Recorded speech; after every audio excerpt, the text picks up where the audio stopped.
a fountain filled with blood drawn from Emmanuel's veins, and sinners plunged beneath that flood lose all their guilty stains, lose all their guilty stains, lose all their guilty stains, and sinners plunged beneath that flood lose all their guilty stain.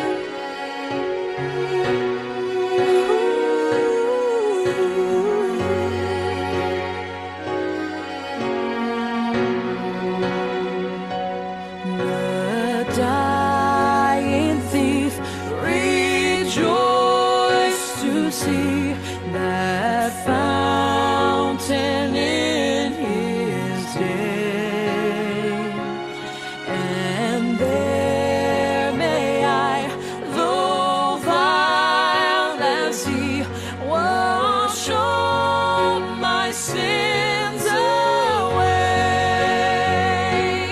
away, away, wash all my sins away. Since by faith I saw the stream thy flowing wounds supply, redeeming love has been my theme, and shall be till I die, and shall be till I die, and shall be till I die. Redeeming love has been my theme, and shall be till I die. Wash all my sins away, wash all my sins away. Redeeming love has been my theme, and shall be till I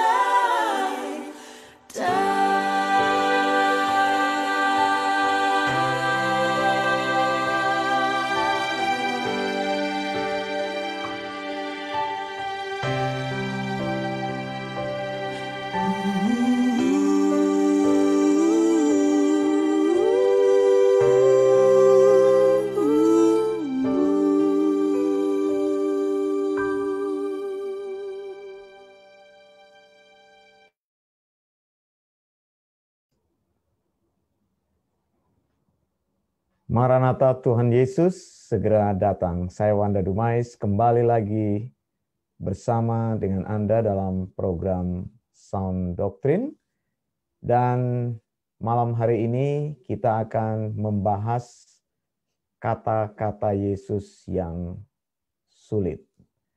Saudara yang dikasihi Tuhan, terima kasih untuk Anda yang saat ini sudah bergabung bersama dengan kami dalam program live on Facebook, dan juga bagi Anda yang bergabung bersama-sama di Zoom. Terima kasih untuk Ibu Mary Sangian yang sudah bersama-sama dengan saya di Zoom service. Anda yang ingin bergabung bersama, Anda bisa menggunakan passcode dan ID meeting yang ada untuk bersama-sama berinteraksi dalam program ini. Dan bagi Anda yang ingin bertanya, bisa juga menuliskan komentar berkaitan dengan topik yang akan kita bahas malam hari ini.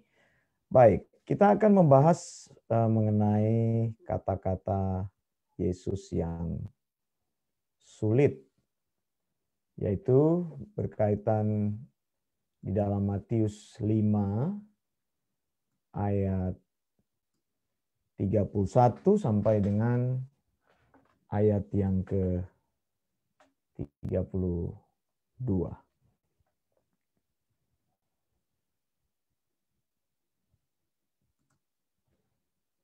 Coba saya cek lagi share screen-nya. Oke. Nah, saudara yang dikasihi Tuhan, sekali lagi saya ingin menyapa bagi Anda yang baru bergabung bersama. Terima kasih untuk, saya mau baca dulu di dalam Facebook. Ya, terima kasih untuk Jayapura, Pak Ulpa Wanto Tandi Bulo yang sudah bergabung di Facebook. Juga ada Ibu Rina Siahaan dari Batam. Dan terima kasih untuk mereka-mereka yang sudah bergabung bersama, menyaksikan. Ibu Christine di Batam, Pak Ferry Gunawan yang ada di Sydney, juga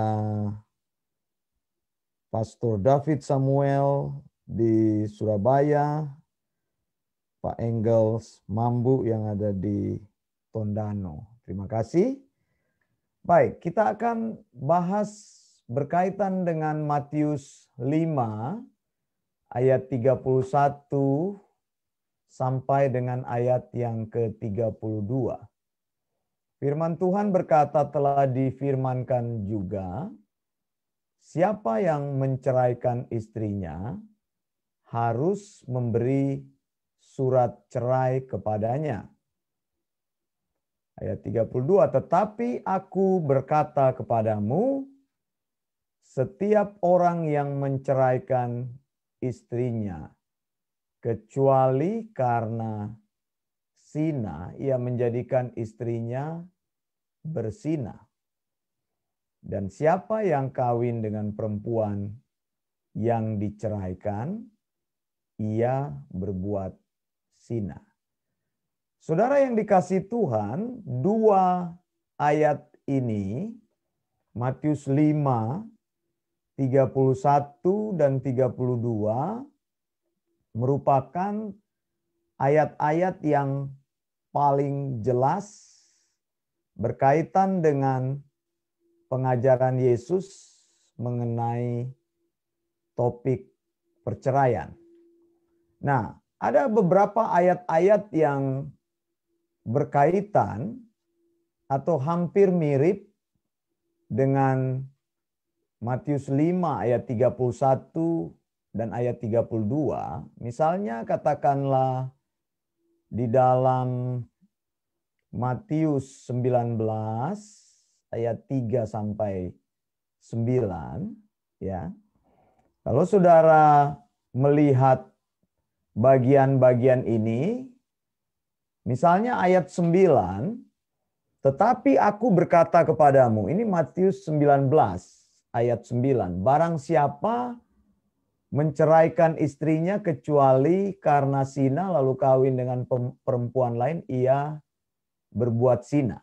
Nah, ayat ini sebenarnya adalah potongan dari Matius 5 ayat 32.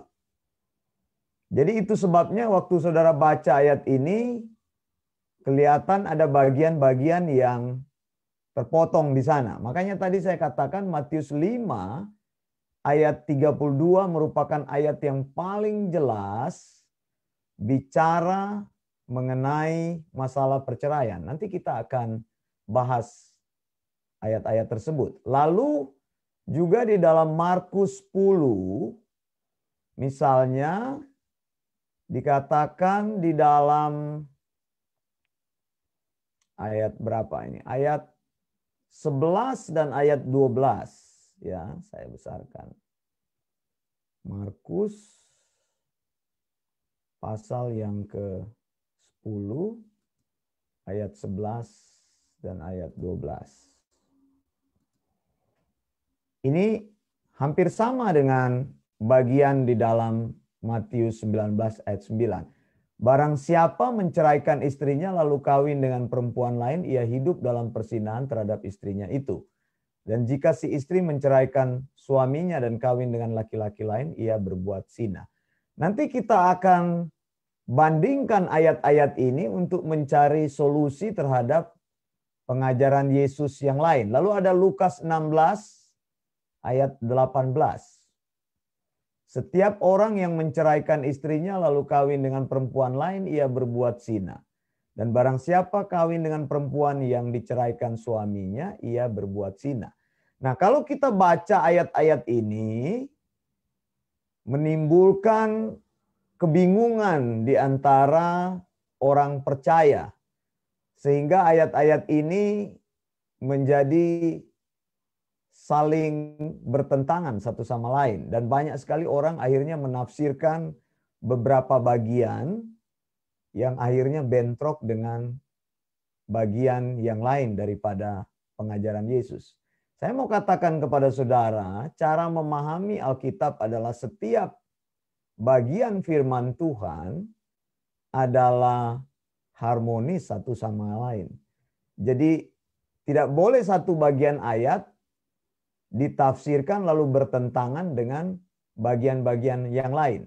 Makanya saya katakan bahwa ayat di dalam Matius 5, 31 sampai 32 adalah ayat yang paling jelas. Dan ayat ini akan menjelaskan bagian-bagian firman yang lain. Jadi kita bisa membangun komparasi dari situ.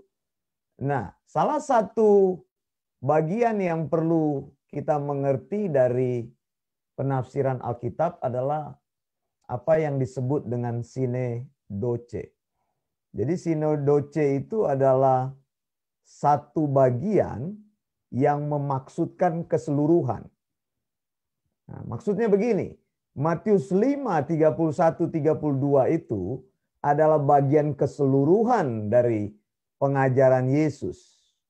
Dan ayat-ayat yang lain itu menjadi sinedoce. Jadi kita perlu menafsirkan antara Markus dan Matius 19 tadi di dalam terang Matius 5. Karena ini adalah pertama kali Yesus bicara masalah perceraian dan bagian-bagian yang lain itu akan mengacu kepada Matius 5, 31, dan 32. Jadi bagian-bagian yang lain itu adalah bagian yang menerangkan keseluruhan daripada ayat yang Yesus ajarkan di dalam Matius 5, ayat 31 dan ayat 32. Nah, apa latar belakang sebenarnya pengajaran Yesus? Ya, saya mau tunjukkan di sini. Mengapa Yesus mengajar Matius 5, 31 dan 32 khususnya bagian ayat yang ke-32 itu mengenai perceraian? Karena perceraian ternyata menjadi hal yang sudah biasa di kalangan orang-orang pada waktu itu.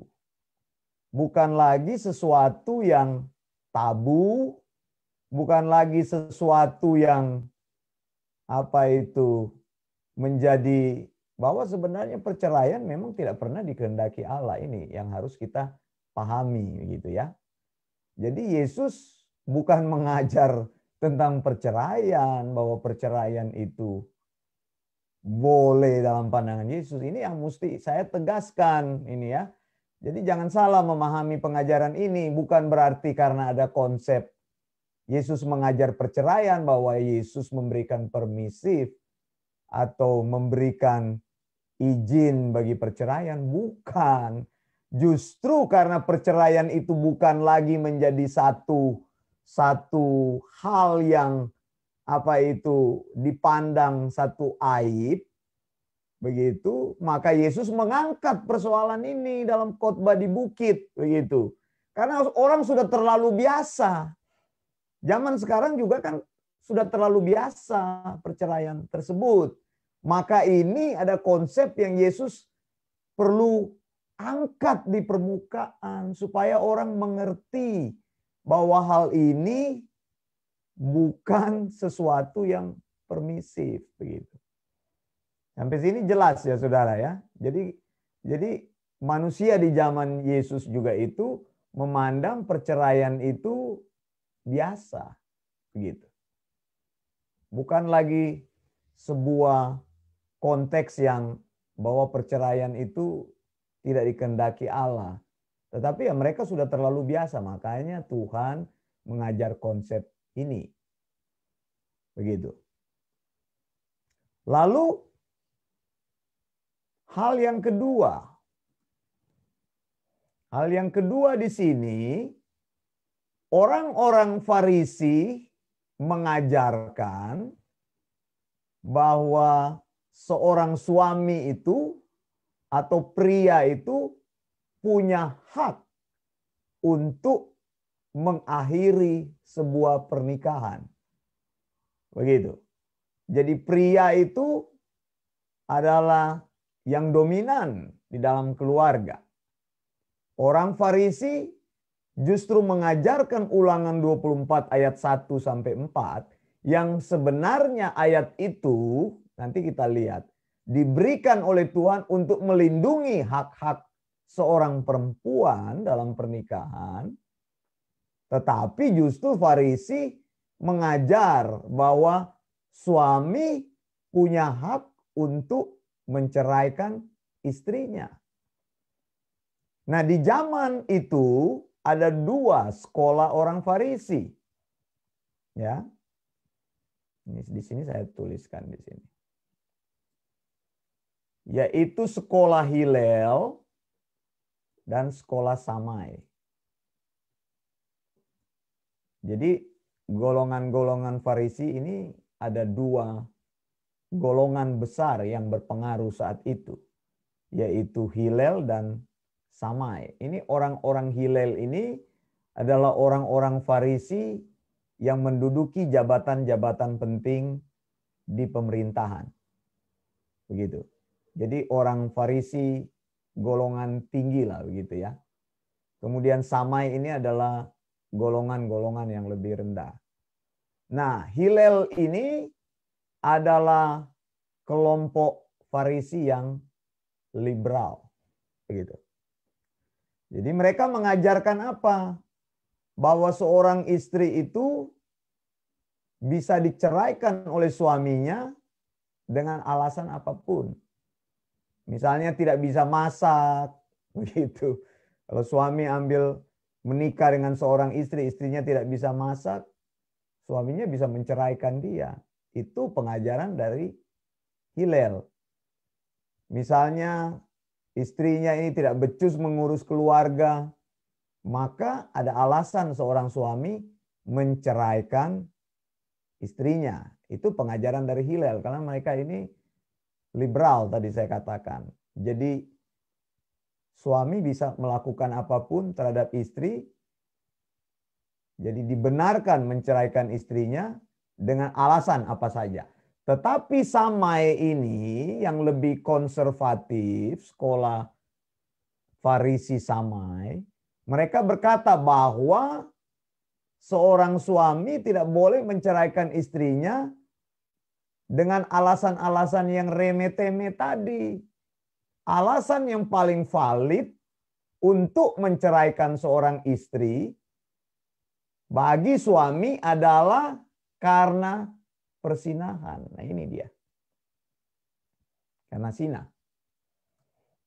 Jadi Yesus bilang di sini, setiap orang yang menceraikan istrinya kecuali karena zina. Nah, sebagian orang berpikir Yesus mendukung pikiran dari kelompok Samai, kelompok konservatif dari orang-orang Farisi.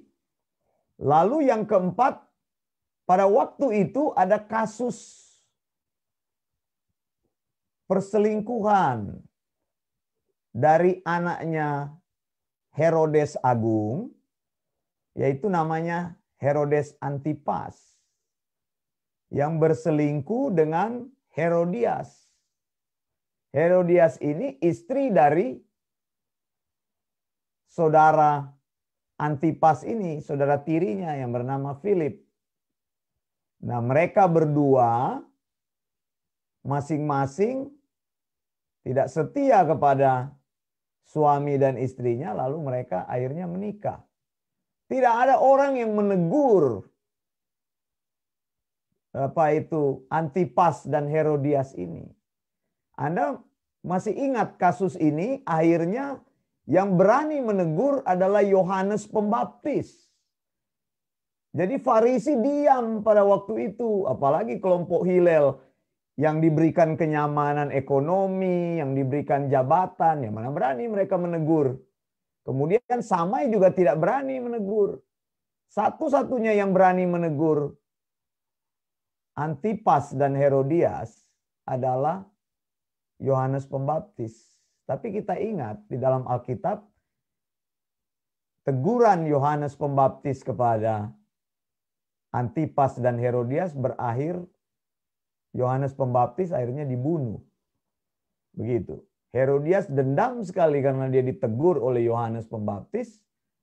Lalu pada saat Antipas lagi mabuk, dia bilang kepada Herodias, "Kamu mau minta apa?"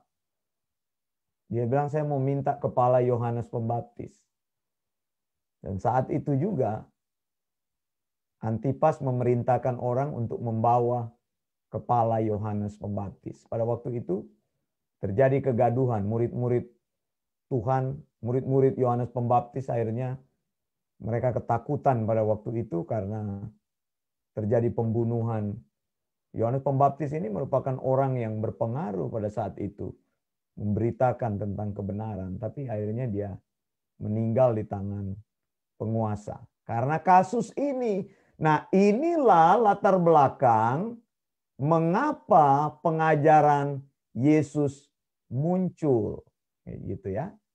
Jadi 4 topik ini yang beredar di masyarakat pada waktu itu membuat Yesus perlu memberikan sebuah konsep pengajaran kepada masyarakat pada waktu itu. Lihat di sini ayat 31 ya, saya akan eksegesis ini. Dikatakan telah difirmankan juga. Jangan salah memahami hal ini. Ya, telah difirmankan. Siapa yang menceraikan istrinya harus memberi surat cerai kepadanya. Nah, seolah-olah Anda membaca kata-kata di sini telah difirmankan. Berarti ada firman Tuhan dong, Pendeta Wanda, bahwa firman Tuhan berkata boleh menceraikan. Ya kan? Kan difirmankan. Betul enggak? Kalau menceraikan istri harus memberi surat cerai kepada istri. Nah kan ada firman Tuhannya, berarti perceraian boleh. Nah ini makanya saya bilang hati-hati membaca Alkitab terjemahan, khususnya Alkitab bahasa Indonesia. Banyak sekali ada kata-kata yang tidak pas diterjemahkan. Sebenarnya apa kalimat yang lebih tepat? Ini saya tunjukkan dalam, saya tidak akan kasih dalam bahasa aslinya. Kita tidak ada waktu di situ, tapi kita lihat saja dalam terjemahan lain dalam bahasa Inggris. NIV menerjemahkan it has been said. Jadi bukan firman Tuhan, telah dikatakan begitu. Tidak ada firman Tuhan di situ, begitu. Ini adalah pengajaran dari orang Farisi. Orang Farisi mengajar pada waktu itu bahwa kalau seorang pria menceraikan istrinya, dia harus memberikan certificate of divorce, surat cerai. Sampai sini jelas ya. Jadi bukan firman Tuhan, tidak ada firman Tuhan berkata bahwa Tuhan suruh kalau kamu mau bercerai, kamu tinggal berikan surat cerai. NIV berkata seperti itu. NIV ini New International Version. It has been said, anyone who divorces his wife must give her a certificate of divorce. King James Version juga berkata seperti itu. Ini terjemahan yang lebih tua ini. Dikatakan, it has been said, whosoever shall put away his wife. Saya sudah terangkan kata put away ini di dalam Maleakhi 2 ayat 16 kan. Put away ini artinya sane. Sane ini bahasa asli dalam perjanjian lama, Ibrani, sane. Artinya menceraikan. Jadi kalau menceraikan istri, dikatakan harus berikan surat cerai. Begitu ya. Jadi saya sudah mengkoreksi terjemahan ini, saudara. Hati-hati membaca firman Tuhan. Begitu ya. Saya sudah katakan bahwa firman Tuhan terjemahan itu bisa saja salah. Begitu. Nah kalau mau mengecek, harus dicek di dalam bahasa aslinya. Theopneustos tidak akan pernah salah. Tapi terjemahan ya lumrah saja karena menyesuaikan dengan pembaca setempat. Ya, mereka menggunakan idiom setempat. Tapi ini menurut saya terlalu jauh ini penterjemahan dari Lai. Telah difirmankan. Apakah ada firman Tuhan yang berkata bahwa engkau boleh menceraikan istrimu? Mengapa di sini dikatakan bahwa pihak yang menceraikan itu adalah suami atau pria? Karena tadi saya bilang latar belakangnya bahwa pria itu adalah orang-orang yang mempunyai posisi yang lebih tinggi. Laki-laki mempunyai posisi lebih tinggi dari perempuan. Nah, mengapa dikatakan bahwa kalau ceraikan istri harus memberi surat cerai? Karena zaman dulu perempuan-perempuan yang diceraikan oleh suaminya tanpa memegang surat cerai, mereka ini masa depannya akan terkatung-katung. Jadi itu tadi saya sudah bilang, ini adalah pembelaan Tuhan kepada wanita, begitu. Karena inisiatif perceraian datangnya dari pria atau suami, maka istri tidak bisa apa-apa. Kalau mereka tidak pegang surat cerai, maka selamanya mereka akan nasibnya tergantung. Dia tidak bisa menikah lagi, satu. Kedua, dia tidak bisa memiliki properti. Ketiga, dia tidak bisa melakukan bisnis. Usaha apapun, orang memandang dia sebagai orang yang buruk sekali. Karena seorang yang bercerai itu dianggap sebagai orang yang mempunyai aib. Makanya di dalam Ulangan 24, Tuhan memberikan sebuah konsep untuk membela perempuan. Jadi kalau ada seorang wanita yang diceraikan suaminya, harus diberikan surat cerai. Jadi secara hukum, legal, putus hubungan.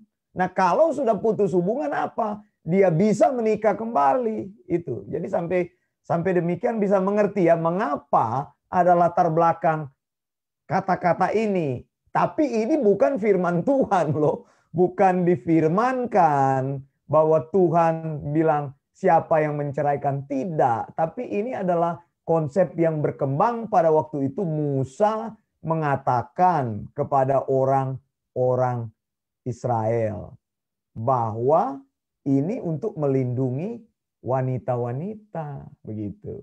Supaya apa? Ketika nanti dia diceraikan oleh suaminya, maka memang betul-betul sudah putus. dia bisa menikah kembali, dia bisa berusaha kembali, dia bisa memiliki properti. Karena wanita yang diceraikan oleh pria pada zaman itu, maka wanita itu harus keluar dari rumah dengan hanya membawa baju di badan, tidak boleh membawa apa-apa. Anda bisa bayangkan betapa susahnya menjadi seorang perempuan saat itu. Cuma kan sekarang konsepnya sudah berbeda. Saya tidak bicara mengenai orang Kristen, tapi saya bicara mengenai pernikahan secara umum misalnya. Bisa saja seorang istri menggugat suami untuk bercerai sekarang, ya kan? Bisa saja dia datang ke pengadilan agama. Ya, suami saya begini, begini, begini. Lalu hakim akan panggil. Biasanya dalam pengadilan agama itu, sejauh yang saya tahu, sebelum perceraian itu terjadi, dijatuhkan talak, makanya mereka harus diundang bersama datang untuk didamaikan dulu. Tapi kalau memang tidak bisa ada jalan perdamaian, ya perceraian terjadi. Nah, perceraian itu diberikan surat cerai. Ini zaman sekarang gitu. Wanita bisa menggugat, tapi zaman dulu wanita tidak bisa menggugat. Nah, jadi sekali lagi ayat ini sudah selesai ya kita eksegesi. Jadi telah dikatakan, bukan difirmankan gitu. Tidak ada firman dari Tuhan untuk itu, tapi dikatakan begitu. Ini pengajaran-pengajaran yang dikemukakan oleh orang-orang Farisi berdasarkan Ulangan 24. Nanti kita lihat Ulangan 24 ayat 1 sampai 4. Nah, sekarang bagian yang kedua. Jadi sekarang nomor ayat 31 sudah selesai ya. Kalau ada yang ingin bertanya mengenai ini boleh begitu ya. Sekarang belum ada. Oke, sekarang 32. Tetapi aku berkata kepadamu, setiap orang yang menceraikan istrinya kecuali, ya tadi saya sudah jelaskan konteks ini ya, karena zina. Nah saudara, mari kita cek terjemahan lain ayat ini supaya engkau mendapat wawasan yang lebih luas. Saya tunjukkan. Ada beberapa terjemahan yang sebenarnya kita buka saja 4 ayat ini. Misalnya di dalam NIV lagi, New International Version dikatakan begini. But I tell you that anyone who divorces his wife, except, ya tadi kan, kita sudah lihat, kecuali for sexual immorality, ya, makes her the victim of adultery. And anyone who marries a divorced woman commits adultery. Ya. Nah, itu dari NIV. Kemudian saya tunjukkan bagian lain, ini yang lebih jelas lagi. English Standard Version. But I say to you that everyone who divorces his wife except on the ground, ya. Sekarang jadi apa sekarang? Jadi alasan yang paling valid seseorang bisa bercerai itu adalah groundnya itu sexual immorality. Yesus bilang di sini. Mengapa groundnya ini, dasarnya ini, alasan yang paling kuat untuk seorang pria menceraikan istrinya itu adalah sexual immorality. Karena masalah persinahan itu hukumnya sangat keras di dalam perjanjian lama. Siapa yang berzina harus dihukum mati. Begitu. Itu sebabnya ini menjadi satu alasan ground daripada perceraian. Jadi alasan utama orang bercerai yang Yesus jelaskan di sini apabila terjadi sexual immorality, porneia, terjadi persinahan. Tapi saudara lihat di sini, ya apa itu inisiatif melakukan perceraian itu dari pihak suami. Nah sekarang kita bertanya, bagaimana kalau yang melakukan persinahan itu suaminya? Bisa nggak istrinya menggugat suaminya cerai? Sebenarnya tidak bisa karena di dalam perjanjian lama istri tidak mempunyai kekuatan. Ini persoalannya. Makanya selalu kita baca di sini perkataan ini adalah dari pihak suami yang menceraikan istrinya. Begitu ya. Jadi sudah tahu ya sekarang. Nah, ini lagi kalau dalam King James Version bilang begini, but I say unto you that whosoever shall put away his wife saving for the cause. Ya, jadi penyebabnya itu adalah fornication atau pornea atau persinahan, begitu ya.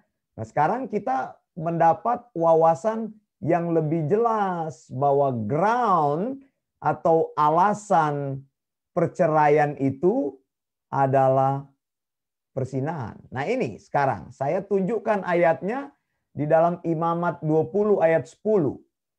Ini groundnya yang Tuhan kasih, alasannya. Bila seorang laki-laki berzina dengan istri orang lain, yakni berzina dengan istri sesamanya, pastilah keduanya dihukum mati, baik laki-laki maupun perempuan yang berzina itu. Imamat 20 ayat 11.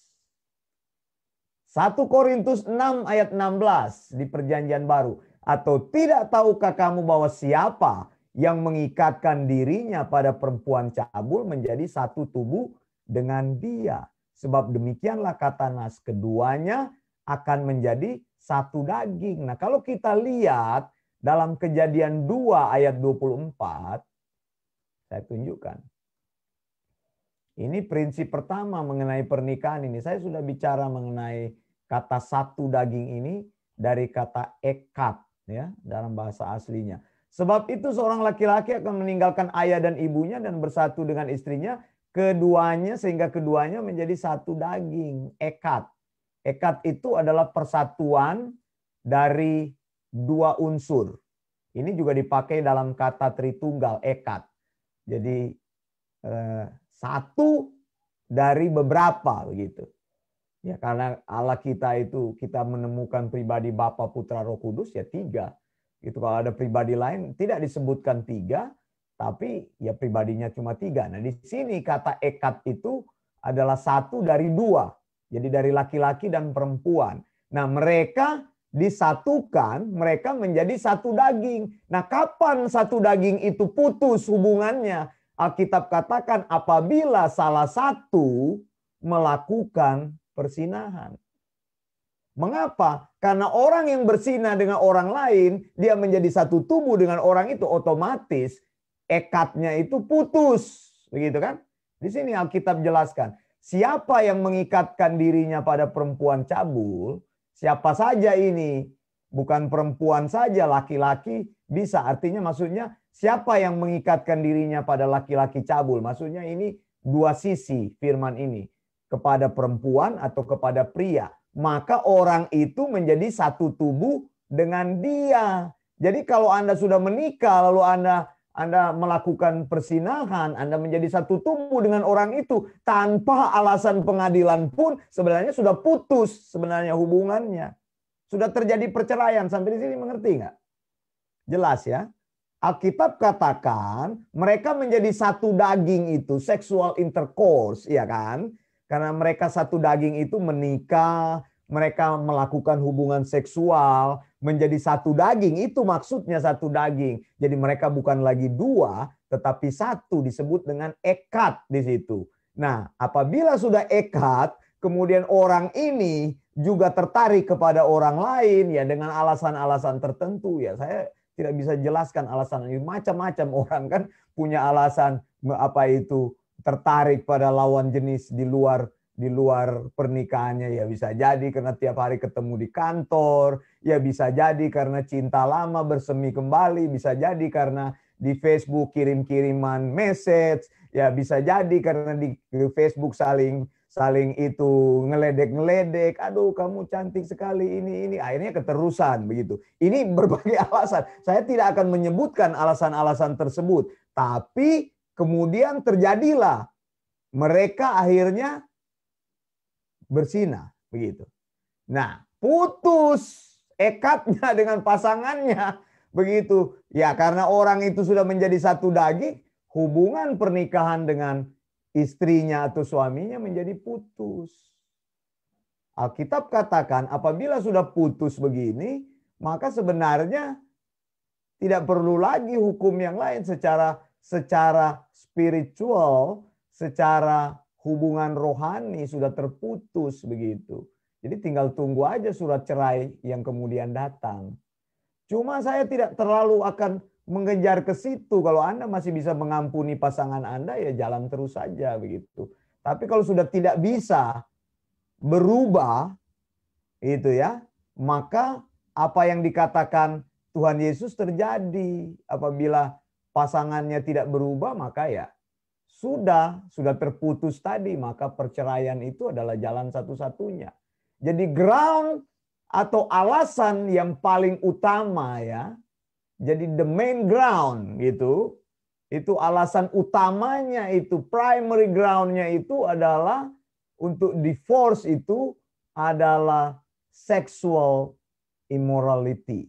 Sexual immorality itu adalah apa? Tidak setia kepada pasangannya. Hubungan seksual yang terjadi bukan dengan pasangannya, itu yang sebut dengan porneia. Tapi beberapa penafsir saya baca memperluas kata porneia itu dengan mochatai. Mochatai itu maksudnya begini. Jadi yang dimaksud dengan sexual immorality bukan hanya zina, tapi juga abuse juga, artinya melakukan kekerasan di dalam pernikahan bisa juga menjadi ground untuk bercerai. Biasanya gereja-gereja Protestan menganut konsep ini karena penafsiran dari Bruce Madger kalau nggak salah gitu ya. Mereka memakai konsep ini. Jadi kalau memang terjadi abuse, terjadi kekerasan di dalam pernikahan, saya sudah pernah menyinggung hal ini. Misalnya suaminya memukul istrinya dan berbahaya karena terus banyak kan istri yang meninggal. Ya ini fakta gitu.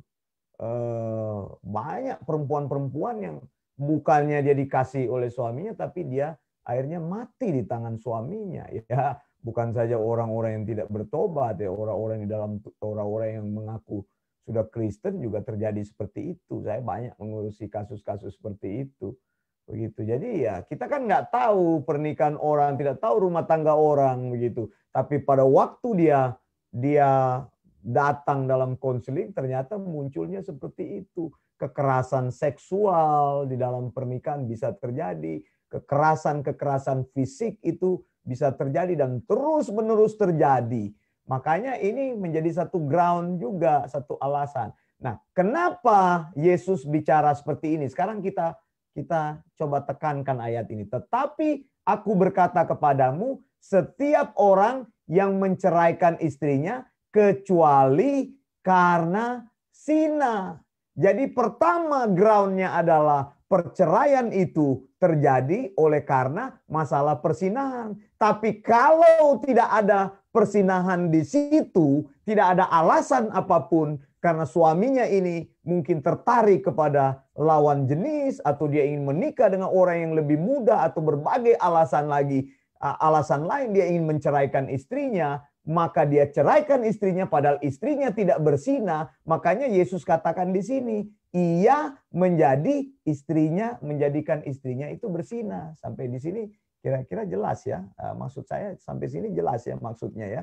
Jadi apabila seseorang menceraikan istrinya tanpa ada alasan apapun, mungkin dia cuma menuduh istrinya berzina, istrinya tidak melakukan apa-apa. Mungkin karena dia sudah tidak suka, tadi saya katakan, mungkin karena tidak terjadi kecocokan, lalu dia bilang kepada istrinya, mari kita bercerai, datang kepada pengadilan agama. Kami sudah tidak bisa lagi bersatu. Pengadilan berusaha, hakim katakan, ayo berdamai dulu, bagaimana. Gak bisa ini, urusan kita sudah panjang. Mungkin dengan masalah mertua, ya menantu dan mertua dan sebagainya. Sudah pelik masalahnya. Mungkin masalah anak, istrinya gak bisa punya anak. Lalu akhirnya terjadi perceraian. Ya Yesus katakan di sini, bila terjadi perceraian, maka otomatis karena ground satu-satunya perceraian itu hanya karena alasan utamanya sexual immorality, bila terjadi perceraian untuk alasan apapun, maka perempuan itu dianggap sebagai perempuan yang berzina. Nah, di sini kalau saudara lihat di sini, bila seseorang perempuan diceraikan dan dianggap bahwa karena dia bercerai berarti dia berzina, makanya Yesus katakan, siapa yang kawin dengan perempuan yang diceraikan, ia berbuat zina. Sampai sini sudah jelas. Ayat ini sudah lebih jelas kalau sudah pandang. Jadi ketika ada perempuan yang diceraikan, maka dia dengan alasan apapun, meskipun dia tidak berzina, tapi karena dia diceraikan, satu-satunya ground, saya bilang, alasan utama untuk bercerai, primary reason di sini, atau primary groundnya ini adalah zina atau sexual immorality, maka dia dianggap sebagai perempuan yang berzina. Nah, bahayanya apa? Yesus bilang di sini, bila perempuan itu bercerai, maka stigma yang ada di dalam dirinya adalah bahwa wanita itu karena dia diceraikan, berarti dia sudah melakukan dosa-dosa seksual di dalam pernikahan. Maka Yesus bilang, siapa yang kawin dengan perempuan yang sudah bercerai atau sudah diceraikan, otomatis orang itu berbuat zina dengan perempuan itu. Sampai di sini jelas ya. Jadi dianggap bahwa karena dia bercerai, bisa saja dia bercerai karena tadi saya bilang persinaannya itu, setelah dia bercerai, dia mau menikah dengan pasangannya itu yang dia berbuat zina. Itu maksud saya. Begitu. Saya tidak bisa memberikan kasus tertentu karena pernikahan ini kan persoalan keluarga, saya tidak bisa angkat siapa demi siapa begitu. Tapi banyak sebenarnya contoh-contoh yang bisa saudara lihat begitu. Tapi saya tidak mau ambil itu karena ini persoalan pribadi orang. Kan saya tidak bisa memberikan contoh dari pribadi-pribadi itu. Tapi engkau bisa lihat begitu konsep ini dengan misalnya artis siapa, pejabat siapa begitu. Ya, siapalah yang engkau tahu yang sudah pendeta siapa begitu. Ya siapalah begitu. Anda bisa terapkan ayat ini dan coba teropong ayat ini dan aplikasikan kepada orang tersebut. Sampai sini jelas ya, ini penjelasan mengenai perceraian yang paling jelas dari Yesus. Jadi ground utama, alasan utama untuk bercerai adalah sexual immorality. Jadi apabila seorang perempuan diceraikan oleh suaminya, seorang istri diceraikan suaminya, maka otomatis wanita itu akan dituduh sebagai wanita yang berzina. Nah, satu konsepnya, apabila ada orang yang menikah dengan dia, berarti wanita itu memang berzina dengan orang itu. Satu seperti itu. Begitu. Jadi membuka jalan bagi dia ya menikah sama orang yang dia berbuat zina itu ya, karena sudah berbuat zina dengan pergi saja dengan dia. Begitu. Kira-kira seperti itu kan, ada yang seperti itu kan, bercerai akhirnya memang dia mau menikah dengan selingkuhannya begitu. Tapi ada juga yang tidak berzina karena suaminya memang sudah tidak suka, dia diceraikan oleh suaminya. Nah, di sini ada bahaya di sini. Mengapa? Stigma berzina itu akan melekat kepada wanita itu. Jadi siapa yang menikah dengan perempuan yang diceraikan, maka orang tersebut dianggap berbuat zina. Nah, kesulitannya adalah apa? Ketika seorang diceraikan, kesulitannya dia tidak bisa menikah lagi. Mengapa? Karena akan dipandang terus, pasangan yang akan menikah dengan dia akan dipandang bahwa dia menikahi orang yang bejat begitu. Sampai di sini jelas ya.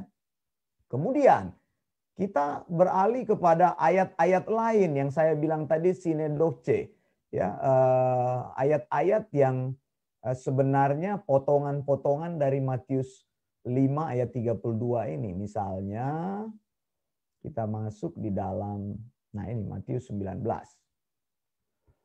Ayat 3, orang Farisi datang kepada Yesus. Mereka tanya, itu kan tadi saya sudah jelaskan, guru katanya mereka.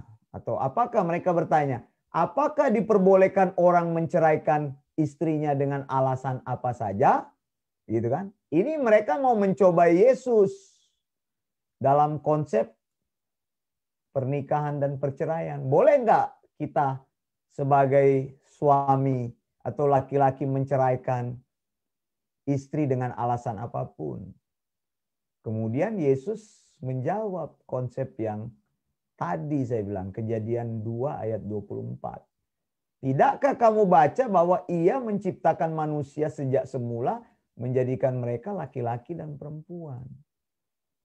Gitu. Lalu Yesus mengutip ayat tadi yang sudah saya tunjukkan. Nah, ini memang kutipan dan firman-Nya. Ini betul, ini terjemahan ini firman-Nya. Firman-Nya di mana? Di Kejadian 2 ayat 24. Sebab itu seorang laki-laki akan meninggalkan ayah dan ibunya dan bersatu dengan istrinya, sehingga keduanya menjadi satu daging. Tadi kan saya sudah baca ayat itu dan singgung ekad. Kemudian Yesus bilang, demikianlah mereka bukan lagi dua, melainkan satu. Karena itu apa yang telah dipersatukan Allah tidak boleh diceraikan manusia. Prinsipnya ini harus dipegang. Begitu. Jadi Yesus tidak pernah mendukung perceraian. Sekalipun dia mengajar tentang konsep perceraian. Tapi sebenarnya Yesus tidak pernah endorse perceraian. Ini Matius 5 sekarang dia jelaskan di dalam Matius 19. Lebih jelas lagi di sini. Cuman potongan tentang persinahan itu saya bilang sinendoce, harus dibaca di Matius 5 ayat 32 karena kata-kata ini sudah merupakan potongan. Tapi di sini adalah penjelasan lengkap mengenai pernikahan, persatuan pria dan wanita. Lihat, apa yang telah dipersatukan Allah tidak boleh diceraikan manusia. Jadi ada kekuatan, ada jaminan kepada kita yang menikah bahwa Allah menginginkan pernikahan kita tuh berjalan terus selama-lamanya. Tapi ya memang tidak bisa, manusia tidak bisa bayangkan masa depan seperti apa. Ada orang yang menikah cuma 2 hari sudah bercerai. Ada orang yang menikah 3 bulan sudah bercerai. Ada yang menikah 5 tahun sudah bercerai. Ada yang menikah sudah lama sekali menikah, akhirnya bercerai begitu. Ya kan? Tapi ada juga orang yang tetap di dalam pernikahan, secara hukum masih menikah, tapi mereka sudah tidak ketemu-ketemu satu sama lain, ya sudah bercerai. Sebenarnya tidak ada keinginan untuk bersatu. Ini yang saya bilang, bagaimana suaminya tidak pulang-pulang sudah berapa purnama, kan ada lagunya itu, Bang Toyib, Bang Toyib, kenapa kok tidak pulang-pulang, sudah berapa purnama, Bang Toyib, Bang Toyib. Nah itu contoh saya bilang, ada yang seperti itu. Jadi memang masih disebut menikah. Suamimu siapa? Dia. Istrimu siapa? Dia. Tapi mereka tidak pernah bersatu. Mereka itu pisah. Tinggalnya berpisah. Bukan karena masalah pekerjaan. Saya sekarang memberitahu kepada Anda, kalau Anda merasa Anda mempunyai istri atau suami, Anda harus punya keinginan bersatu dengan istri dan suamimu, apapun yang terjadi. Kalau masalah pekerjaan, mungkin Anda bekerja di luar negeri, mungkin Anda sibuk dalam pekerjaan, tidak bisa membawa istrimu atau anakmu, ya itu kasus yang lain. Saya banyak menemukan di Australia ini, banyak orang yang dia keluar dari Indonesia. Saya bilang, bagaimana? Mana istrimu? Di Indonesia sudah berapa lama nggak pulang? Oh, sudah lama Pak, 20 tahun. Loh, saya bilang, 20 tahun terus bagaimana? Ya begitulah Pak. Ya begitu gimana? Begitu. Jadi susah begitu. Begitu demi Anda mencari uang atau demi Anda mencari kesenangan, kenikmatan, nggak bisa bilang masih menikah. Tidak ada lagi sebenarnya unsur-unsur yang menyatukan pernikahan. Ini yang saya bilang tadi, sudah bercerai. Sebenarnya secara de facto sudah terjadi, secara legalnya Belum. Ada orang yang seperti itu. Suaminya tinggal di Indonesia, istrinya tinggal di Amerika. Sudah berapa lama berpisah? 20 tahun, saudara. Tidak ada keinginan untuk bersatu. Kalau menurut saya lebih baik salah satu pulang begitu. Terus salah satu pergi. Kalau memang masih mengaku menikah. Gitu. Nggak bisa. Pernikahan itu bukan selembar kertas. Tapi harus dipenuhi syarat-syaratnya. Nanti kita lihat konsep Paulus. Masih ada waktu ya. Sedikit lagi ya.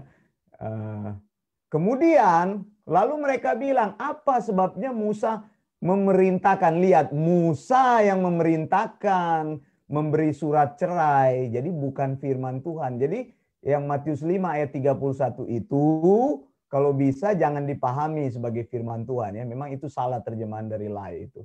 Telah difirmankan. Tidak ada firman tentang memberikan surat cerai. Kenapa Tuhan punya firman akan bertentangan satu sama lain? Masa Tuhan suruh orang bersatu lalu Tuhan suruh orang bercerai? Begini, Yesus sendiri mendukung atau memberikan pengajaran-pengajaran yang lebih jelas lagi daripada apa yang dijelaskan oleh Farisi. Apa yang dipersatukan oleh Allah tidak boleh diceraikan manusia. Musa yang memerintahkan. Mengapa Musa memerintahkan? Karena ketegaran hatimu sejak semula tidak demikian, begitu. Jadi tidak ada dalam konsep Allah. Tetapi di sini ayat 9. Nah, lihat ayat 9 ya. Ini yang saya bilang sinedoce ini bagian yang sebagian tapi bagian yang lengkap ada di Matius 5 ayat 32. Aku berkata kepadamu, barang siapa menceraikan istrinya kecuali karena zina, ia berbuat zina. Nah, ini Anda akan bingung di sini. Bukan ia berbuat zina sebenarnya. Ini harus di-compare dengan ayat yang tadi. Maksudnya tadi karena groundnya itu persinahan. Jadi suaminya itu menceraikan istrinya, membuat istrinya menjadi pesina. Begitu. Karena alasan satu-satunya orang bercerai hanya karena masalah zina. Itu tadi. Tidak ada alasan lain, bukan karena makanannya gosong, nggak bisa memasak, nggak bisa mencuci. Kan istri begitu, kenapa nggak bisa mencuci? Ya karena kuku saya terlalu panjang, kan piara-piara kuku. Kenapa nggak bisa di rumah, nggak bisa ngepel apa segala ya? Bagaimana? Nggak bisa dong. Anda sudah menikah ya Anda harus belajar. Paling nggak belajar memasak, paling nggak paling nggak merebus telur harus bisa begitu, merebus air harus bisa. Kalau merebus air gosong ya susah begitu. Masa rebus air aja gosong, rebus telur aja nggak bisa, ya itu susah kan gitu. Jadi nah sekarang Markus 10, lihat Markus 10 juga bicara yang sama begitu. Ayat 11, Markus 10 ayat 11. Barang siapa menceraikan istrinya lalu kawin dengan perempuan lain, ia hidup dalam persinahan terhadap istrinya itu. Nah, ini sudah gampang ditafsirkan. Begitu. Sudah gampang ditafsirkan. Jadi maksudnya apa? Menceraikan karena persinahan tadi gitu. Jadi bukan berarti dia berzina, tidak. Tafsirkan seperti Matius 5 ayat 32 tadi. Jadi itu groundnya gitu. Tapi di sini Yesus menambahkan sekarang istri. Nah sekarang lihat. Jadi sekarang sudah sama-sama punya hak. Jika istri menceraikan suaminya dan kawin dengan laki-laki lain, ia berbuat zina tadi. Karena apa? Karena groundnya itu tadi zina. Jadi kalau ada orang yang menceraikan pasangannya, lalu ingin menikah dengan pasangan lain, otomatis dia berbuat zina. Jadi sebenarnya kita bisa terapkan ayat itu bolak-balik kepada pria ataupun wanita. Bila laki-laki menceraikan istrinya, lalu menikah dengan perempuan lain, sebenarnya dia menjadikan diri dia itu sebagai pesina. Mengapa? Karena groundnya itu adalah berzina. Itu. Sama juga dengan perempuan yang menceraikan suaminya. Karena groundnya cuma berzina.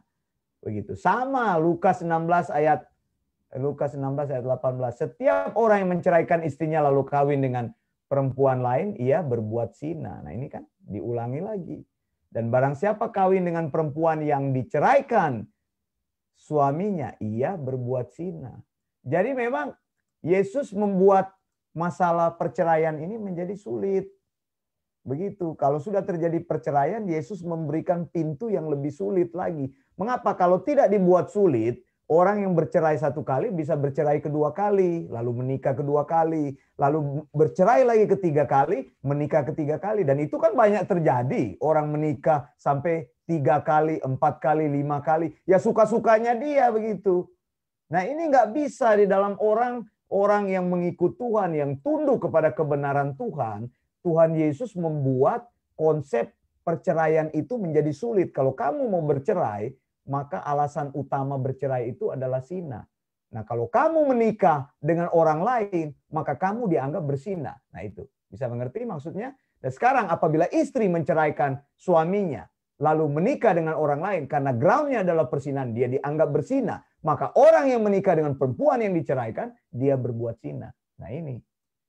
Sampai di sini jelas ya. Jadi hati-hati kalau Anda masih bujangan begitu, masih single, Anda mau menikah dengan duda atau janda, hati-hati. Anda harus periksa baik-baik apakah dia duda ditinggal mati atau janda ditinggal mati, atau kalau dia bercerai. Nah, ini persoalannya. Harus hati-hati begitu. Nah, sekarang sedikit lagi saya mau singgung mengenai pengajaran Paulus supaya mengerti. Begitu ya. Sekarang sudah clear ya mengenai persoalan pengajaran dari Yesus. Sekarang pengajaran dari Paulus. Bagaimana Paulus mengajar mengenai konsep ini. Misalnya 1 Korintus 7 ayat 1.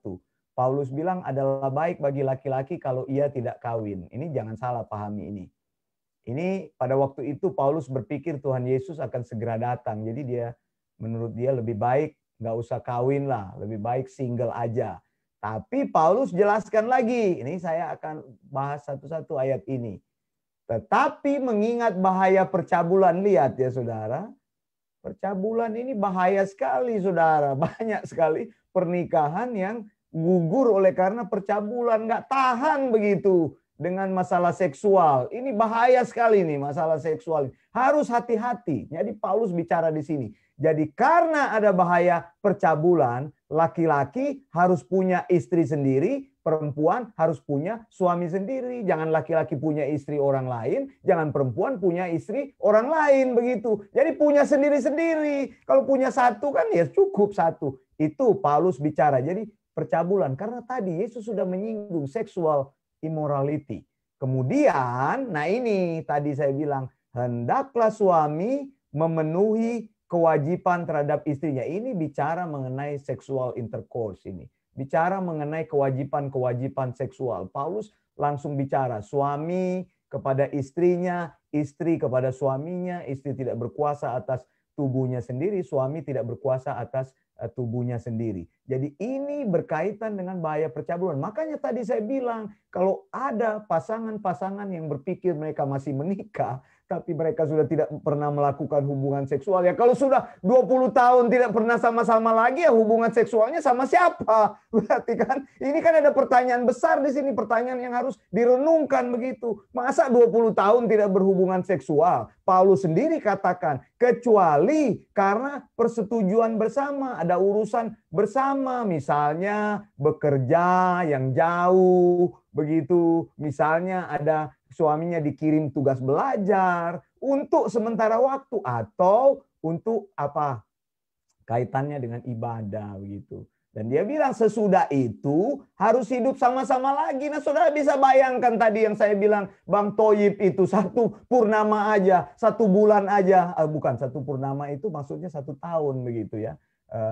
Bulan purnama kan setiap 1 tahun terulang begitu maksudnya. Masa 1 tahun, Anda 1 tahun itu tidak bersama-sama, Anda bisa nggak? Anda bisa tahan nggak godaan? Paulus bilang di sini, begitu.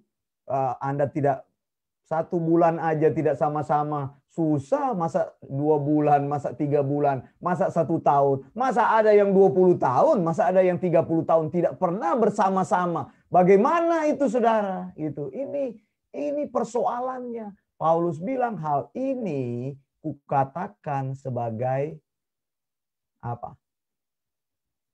sebuah nasihat, bukan sebagai perintah. Hati-hati, dia bilang. Kemudian dia bilang apa lagi? Ini tentang janda-janda dan sebagainya.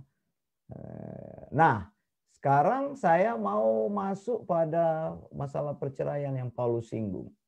Dikatakan begini. Paulus bilang 1 Korintus 7. Ya. Kepada orang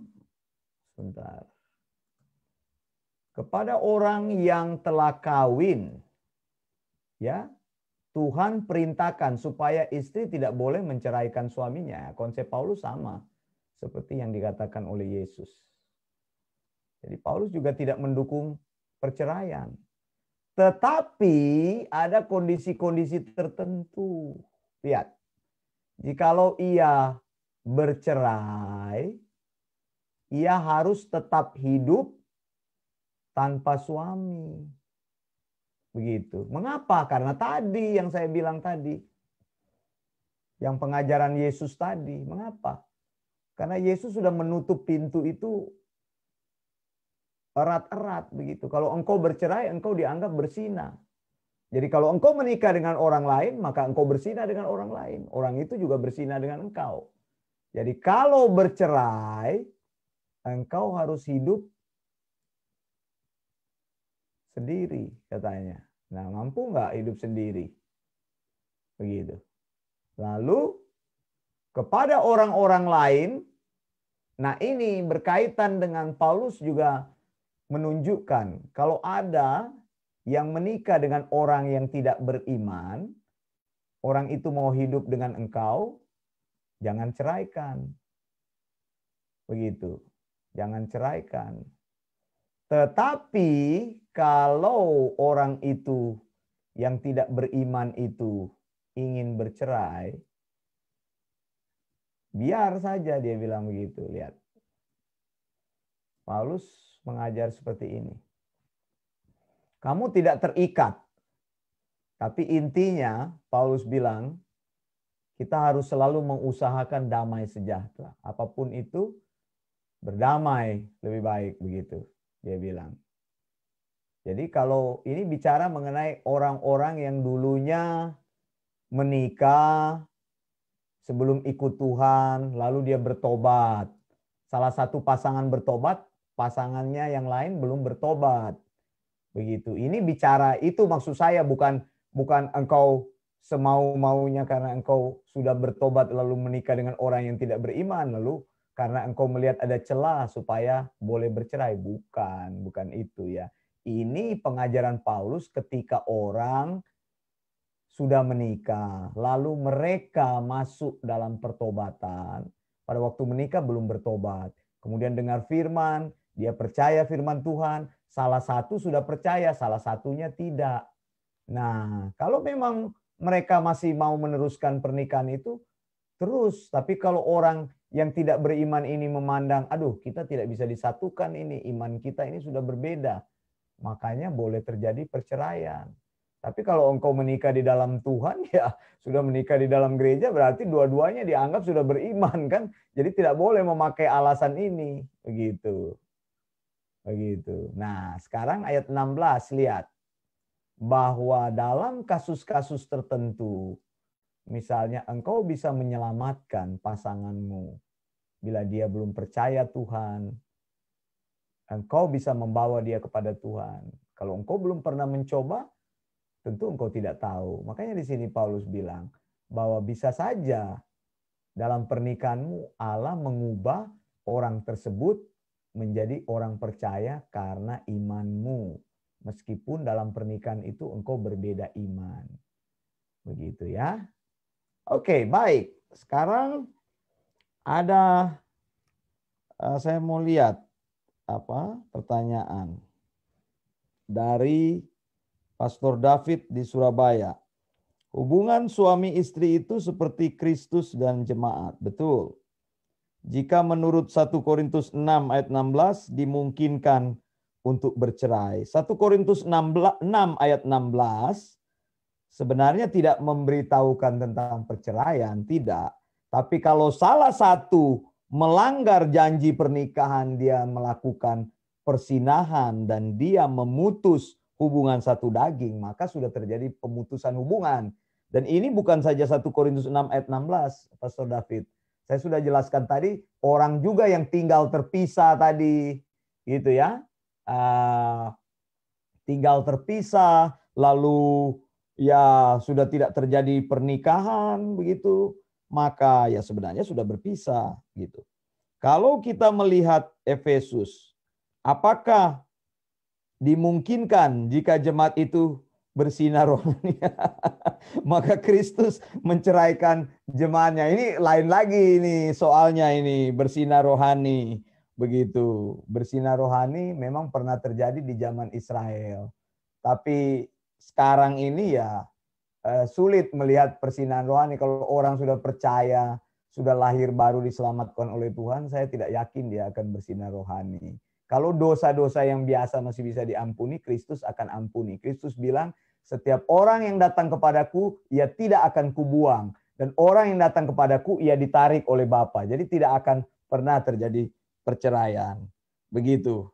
Begitu. Setahu saya Kristus itu setia walaupun kita tidak setia. Nah, tadi saya sudah jelaskan bahwa persinahan juga bukan berarti satu kali bersinah langsung terjadi perceraian, tidak juga kan. Tadi Paulus bilang usahakan damai sejahtera. Jadi kalau suaminya bisa mengampuni, ya saya tahu ada di dalam keluarga gitu, istrinya bersinah dengan orang lain, lalu sampai punya anak, tapi suaminya bisa mengampuni. Kenapa tidak? Jalan terus pernikahan itu. Tapi kalau istrinya dablek ya, begitu ya Pak David begitu, ya menurut saya diceraikan saja. Kenapa? Karena istrinya kebal begitu, bebal begitu. Sudah terus-menerus hidup dalam persinahan. Tapi kalau suaminya masih mau terima ya nggak ada masalah. Walaupun sudah punya anak, ada juga orang-orang terus terang ya pada waktu terjadi kasus kerusuhan dulu, kami juga terlibat menangani orang-orang yang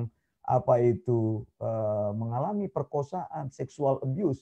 Ingat tahun 98 itu begitu ya, menangani wanita-wanita itu, mereka diperkosa lalu mereka punya anak. Bagaimana? Mereka tetap terima anaknya itu. Anaknya kan tidak salah.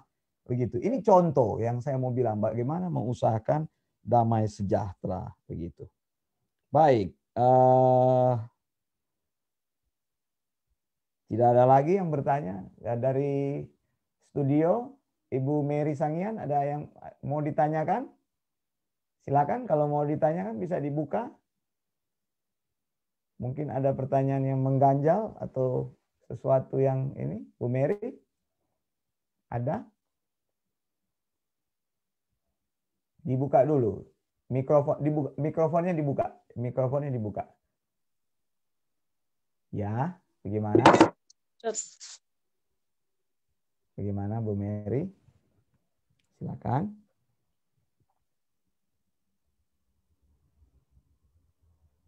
Yang orang bersinah di 1 Korintus 6 ayat 9 sampai 10. 1 Korintus 6 ayat 9 sampai 10. 9 sampai 10. Orang bersinah tidak akan mendapat bagian dalam kerajaan Allah. Ya. Jadi orang-orang bercerai termasuk orang bersinah yang tidak akan mendapat bagian dalam kerajaan Allah. Oh, nggak bisa ditafsirkan begitu kan? Tadi saya bilang perceraian. Sebentar, saya lihat dulu ayatnya. 1 Korintus berapa tadi? 6 ayat 9 sampai 10. Ayat 9 sampai ayat 10. Sebentar, kita baca dulu. Tidak tahukah kamu bahwa orang-orang yang tidak adil tidak akan mendapat bagian dalam kerajaan Allah? Jangan sesat, orang cabul, penyembah berhala, orang bersinah, banci, pemburit, pencuri, orang kikir, pemabuk, pemfitnah, penipu tidak akan mendapat bagian dalam kerajaan Allah. Ini sebenarnya hal-hal praktis yang Paulus bicarakan. Maksudnya supaya membuat efek jera kepada orang-orang begitu. Maksudnya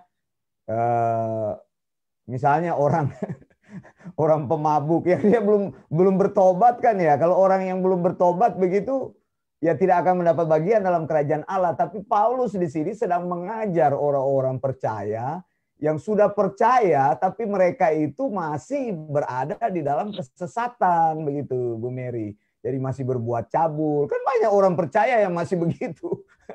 Pada waktu itu kan di berita ada tuh, ada pendeta yang terkenal itu jemaatnya banyak. Ternyata dia berbuat cabul. Dia melakukan apa itu percabulan dengan anak kecil itu. Akhirnya dia ditangkap polisi kan, itu kasusnya besar sekali. Lalu penyembah berhala sudah ikut Tuhan masih nyembah-nyembah berhala. Ini Paulus ingin memberikan efek jerah. Sudah percaya, banyak orang yang sudah percaya Tuhan, tapi dia belum bisa tinggalkan persinahan ini begitu. Bukan berarti dia belum bertobat sungguh-sungguh. Ada orang yang sudah bertobat begitu, tapi ya ini dia belum bisa tinggalkan. Ini yang Paulus bilang, kamu harus hati-hati bahwa kalau kamu masih melakukan itu, kamu tidak akan mendapat bagian dalam kerajaan surga. Jadi memberikan efek jerah. Nah, kalau kita hubungkan dengan pernikahan tadi ya tidak seperti itu, Bu Mary begitu. Yang saya maksudkan kan ground untuk bercerai seperti yang Yesus bilang adalah persinahan. Tapi tidak semua orang bercerai itu karena persinahan, Bu Mary. Dalam kasus yang nyata, saya mau bilang bahwa apa itu perceraian itu ada gitu. Dan perceraian itu banyak terjadi di dalam kehidupan umat Kristen begitu. Dan alasannya itu macam-macam, bukan karena berzina saja. Suaminya nggak kerja-kerja, istrinya sudah bosan ya. Bagaimana menikah nggak bekerja, hidup terus susah, keadaan ekonomi susah, akhirnya menimbulkan pertengkaran demi pertengkaran, akhirnya bercerai. Lalu ada persoalan mertua begitu, mertua yang terlalu ikut campur di dalam keluarga, selalu mengatur, akhirnya salah satu pasangan sudah tidak nyaman, entah suami atau istri, salah satu aja siapa yang menjadi mertuanya di situ. Dia menjadikan sebagai, maksud saya dia menganggap orang itu sebagai mertua, bukan orang tuanya, berarti kan gitu. Terlalu masuk campur, akhirnya mereka bilang ya tidak nyaman lagi, berpisah. Itu biasanya di dalam pengadilan agama itu banyak alasannya, bukan hanya yang saya maksudkan pengadilan agama adalah begini, perceraian kan diurus oleh pengadilan khusus begitu. Ya kalau orang Islam pengadilan agama langsung, tapi kalau orang Kristen masih masuk juga di dalam pengadilan yang umum, tetapi ya itu adalah bukan termasuk dalam pidana begitu. Maksud saya seperti itu.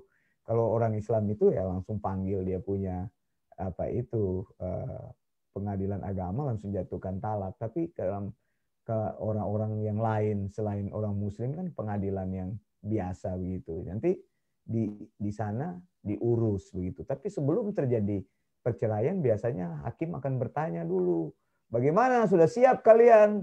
Bisa nggak didamaikan dulu? Dikasih waktu lagi 1 minggu dalam sidang yang terakhir. Coba 1 minggu berdamai dulu. Wah, 1 minggu kembali lagi tidak terjadi perdamaian. Ya sudah, hakim bilang diputus.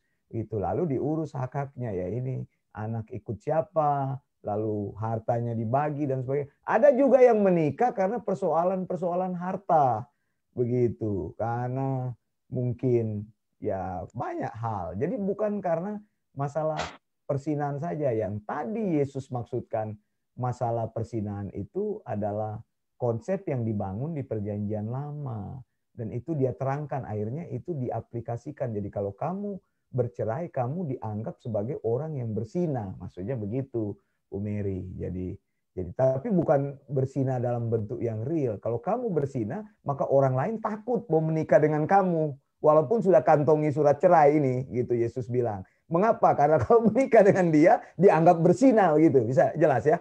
Gitu. Jadi, wah, nggak berani saya. Bagaimana saya sudah ikut Tuhan mau nikah sama orang ini, nanti saya tertuduh terus berzina. Itu maksudnya. Artinya apa? Yesus sedang memperkecil persoalan perceraian di dalam kehidupan umat Tuhan. Jadi bahwa tidak gampang. Kalau kamu menikah itu tidak gampang untuk bercerai. Nikahnya juga dulu susah. Dulu pada waktu nikah kejar-kejar begitu. Orang tua larang. Sudah dimarah-marahin, sudah dipukul sama orang tua. Jangan ketemu orang itu. Wah, nggak bisa, sudah cinta mati. Sesudah cinta mati, berapa tahun kemudian cerai. Saya selalu memberitahu kepada orang-orang begitu yang Yang dia bilang, Pak sudah mau bercerai. Saya bilang, bagaimana dulu ketemu? Oh, dulu dilarang-larang orang tua. Dulu pada waktu menikah susah-susah, sekarang mau gampang-gampang bercerai begitu. Jadi perceraian dibuat Yesus sesulit mungkin. Begitu. Kira-kira jelas ya sampai di sini ya. Jadi juga kita juga yang mau menikah juga hati-hati begitu untuk memutuskan pernikahan itu, bahwa pernikahan ini sesuatu yang sebenarnya mendatangkan berkat. Jangan sampai hidupmu susah. Terus terang perceraian itu menjadi sulit sekali bagi orang-orang, bagi anak-anaknya, bagi kehidupan yang lama. Jarang sekali orang yang bercerai itu bisa berdamai. Yang Paulus bilang tadi, lebih baik kamu berdamai dengan suamimu, mantan suamimu atau mantan istrimu. Tidak pernah terjadi konsep itu dalam konsep nyata. Mana ada orang yang bercerai bisa berdamai. Yang ada saling gigit-gigitan terus menerus sampai mati. Mereka akan saling serang menyerang begitu. Contoh sudah banyak begitu. Jadi ini konsepnya ya, yang ingin saya beritahu ya. Jadi Pak Engel Mambu, jadi sudah jelas ya Pak Engels yang ada di Tondano ya. Seperti itu yang ingin saya jelaskan. Jadi bisa dijelaskan kepada saudara ataupun teman-teman Sound Doctrine Yesus seperti itu. Kemudian Bu Christine, Bang Toyib 2 kali puasa, 2 kali lebaran. Iya, itu. Jadi kalau sudah 2 kali puasa, 2 kali lebaran, sudah 2 tahun itu. Bayangin aja 2 tahun tidak ketemu. Bagaimana dalam pernikahan tidak ada keinginan untuk bertemu satu sama lain. Tapi sekali lagi saya mau katakan, dikaitkan dengan Maleakhi 2 ayat 16. Tidak pernah ada kata Tuhan bilang, aku membenci perceraian. Yang dia benci adalah oknum-oknum tersebut. Perceraiannya ya nggak salah begitu. Jadi bukan perceraian yang dibenci oleh Tuhan. Persoalan perceraian, orang yang sudah bercerai itu ya bukan dibenci oleh Tuhan. Itu tidak perlu memusuhi. Tapi yang dibenci oleh Tuhan adalah alasan-alasan yang terjadi oleh karena perceraian itu. Itu yang Tuhan sebenarnya marah. Jangan, Tuhan bilang, kamu harus berlaku adil. Kamu harus selalu mengedepankan supaya keadilan itu, kesetiaan itu, takut akan Tuhan itu ada. Tapi ya kalau sudah terjadi perceraian, saya tidak bisa katakan, Mbak, fakta di dalam hidup ini bahwa banyak orang yang menikah dan mereka sudah mengalami kegagalan. Ada orang yang 1 kali gagal, 2 kali gagal, pernikahan ketiga baru lancar begitu. Ya, berarti salah pilih begitu. Itu masalahnya. Dia mungkin menanggung persoalan itu tidak sama seperti kita. Dia menanggung banyak sekali pergumulan di dalam hidupnya sampai kepalanya terjedot-jedot sampai 3 kali, baru pernikahan yang berikutnya baru benar begitu. Dan kita tidak perlu menghakimi mereka seperti itu. Ya jangan, sudah memang faktanya sudah terjadi seperti itu gitu. Dan banyak juga kasus juga pendeta yang bercerai, ya banyak sekali. Ya saya sudah menulis itu dan sudah memberitahu tips apa yang harus dilakukan untuk hamba-hamba Tuhan yang kebetulan seperti itu begitu ya.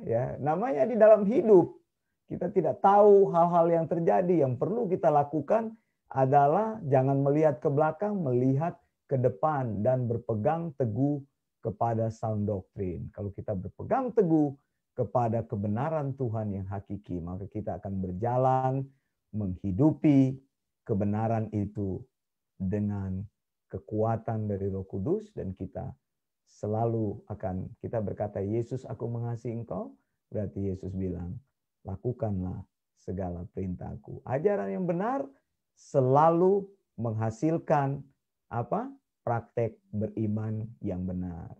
Ajaran yang salah akan menghasilkan praktek beriman yang salah. Ajaran yang sesat menghasilkan praktek beriman yang sesat.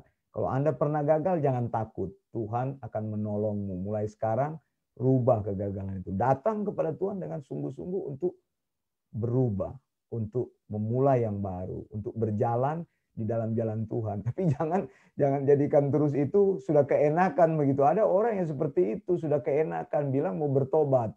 ya tidak bertobat begitu. Bilang, oh saya sudah mau bertobat ini.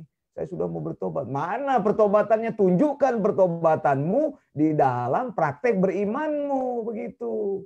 Begitu. Jangan bilang sudah bertobat, kelakuannya masih begitu terus. Berarti tidak bertobat. Tapi saya melihat banyak orang yang sungguh-sungguh untuk mencari Tuhan. Mereka dalam kegagalannya, mereka jadikan kegagalan itu sebagai satu cambuk. Mereka katakan, Tuhan, saya berubah dari hal itu, saya ingin berjalan, membuka lembaran baru, dan saya ingin berubah untuk Tuhan. Begitu. Jadi jangan menekankan pada perceraiannya. Kalau engkau bercerai, sudah terjadi, tutup buku, tapi sekarang cari Tuhan. Begitu. Maksud saya, mengapa? Kalau engkau tidak cari Tuhan, akan terjadi lagi kasus yang sama, dan engkau mengulang lagi, jatuh di lubang yang sama, bangun lagi, jatuh di lubang yang sama, bangun lagi, dan tidak pernah akan selesai pergumulan itu. Mengapa? Karena engkau menyepelekan Tuhan dalam hidupmu. Saya Wanda Dumais dari Sydney, Australia. Kembali lagi saya ucapkan salam Gereja Perjanjian Baru. Maranatha, ya, Tuhan Yesus segera datang. Blessings.